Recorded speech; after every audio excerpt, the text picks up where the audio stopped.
I feel totally at home with them. I can talk to them one-on-one because they don't judge you. You know, they're not looking for anything. They just want to have some fun, you know. And that's the same with myself. And I can connect to that, you know. I can understand that. And the fact that I missed out on so much as a child. As soon as they come in the room, for me, the room lights up. I like the sound it makes. That's great. That's great. They're really funny. Oh my God, they're funny. Didn't one of them say something funny to you yesterday about... Yeah, well, one of the boys said to me, he said, he saw all the rides and all the amusements, and he said, Michael Jackson, you own all of this? I go, yeah.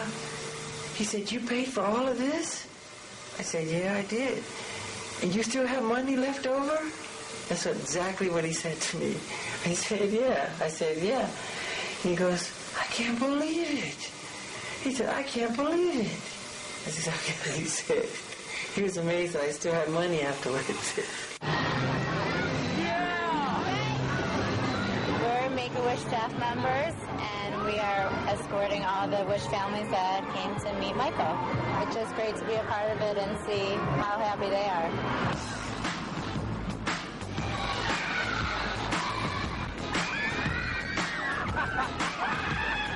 Everything is free.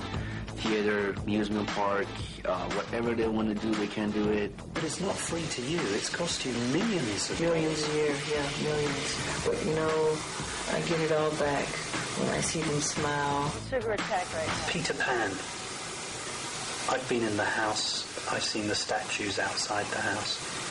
Why is Peter Pan a figure of such interest and inspiration to you? Because Peter Pan, to me, represents something that's very special in my heart. You know, it represents youth, childhood, never growing up, magic, flying, everything I think that children and wonderment and magic, what it's all about. And to me, I just have never, ever grown out of loving that or thinking that is very special. You don't want to grow up? No, I am Peter Pan. Are you like a Michael Jackson? I'm Peter Pan by heart. Do you think it would be true to say that you found friendship and inspiration in children that you haven't been able to find in adults? That's absolutely the truth. Really? Yes. Yes. I haven't been betrayed or deceived by children. Adults have let me down. Adults have let the world down. What you're seeing all took place on the day that Martin Bashir and his crew were filming at Neverland. You actually see him in several of the shots being taken by Jackson's camera crew. This was supposed to be a documentary to tell the truth. Everything. And I mean, who would bring somebody to his life and open up all the way and wanted to lie about it? You know, if you don't want to lie about it, don't even do it. He didn't have to do this documentary. Nobody forced him to do this documentary. After a full day spent with children from the Make-A-Wish Foundation at Michael Jackson's Neverland Ranch, what was Mr. Bashir's comment?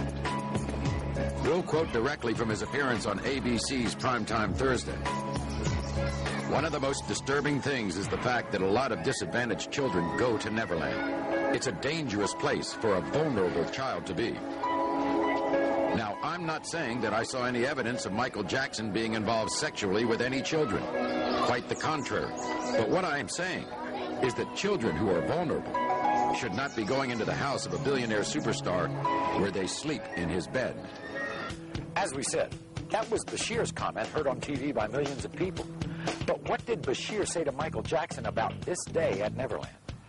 Let's take a look at the footage that was captured by Michael's camera, documenting the interviews. The problem is, you see, nobody actually comes here and sees it.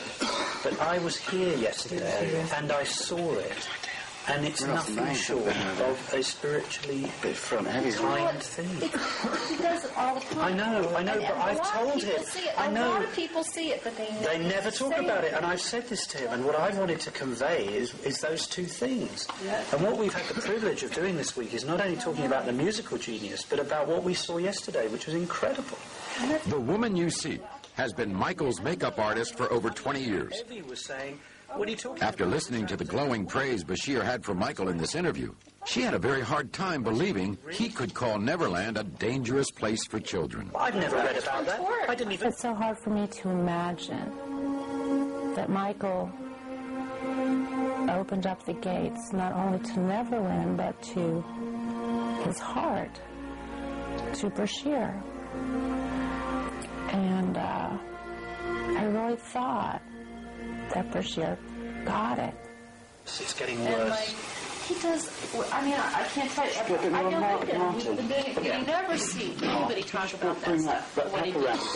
But when Michael's talking... But when he's talking about the things that he's passionate about, it's obvious that it's in his eyes.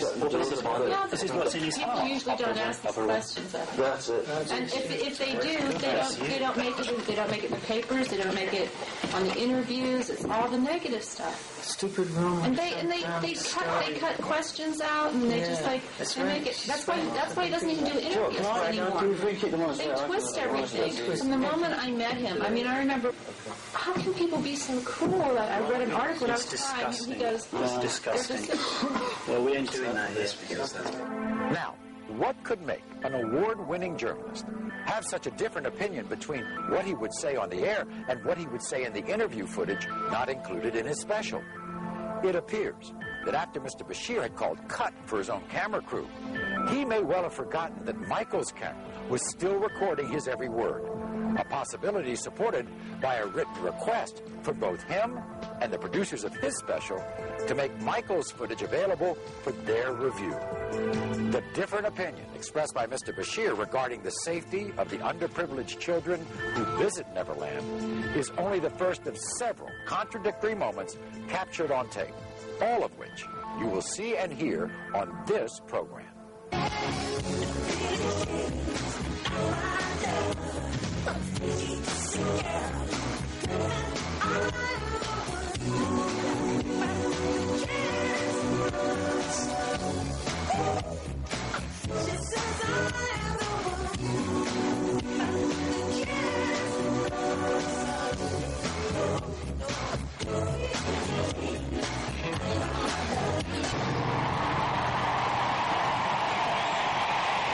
In addition to the never-before-seen footage from Martin Bashir's interviews, we have also been allowed unprecedented interviews with some of the people closest to Michael Jackson, people who have turned down very lucrative offers to tell the inside story of life behind the Neverland gates.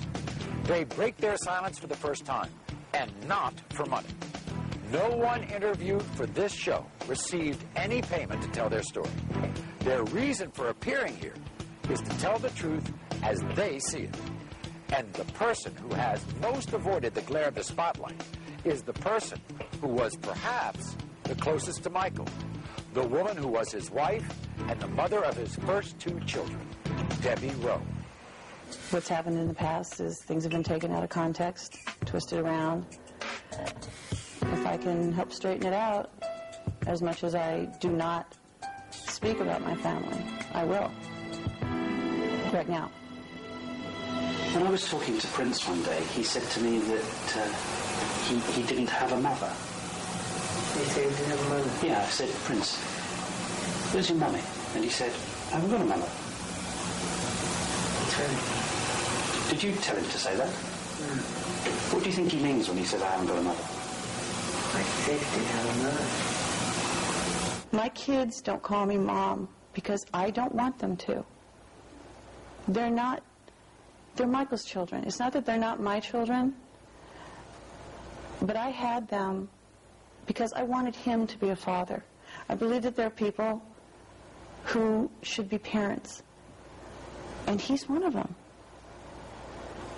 And he is such a fabulous man and such a good friend, and he's always been there for me, always, from the day I met him. I could do something for him, and this is what I wanted to do.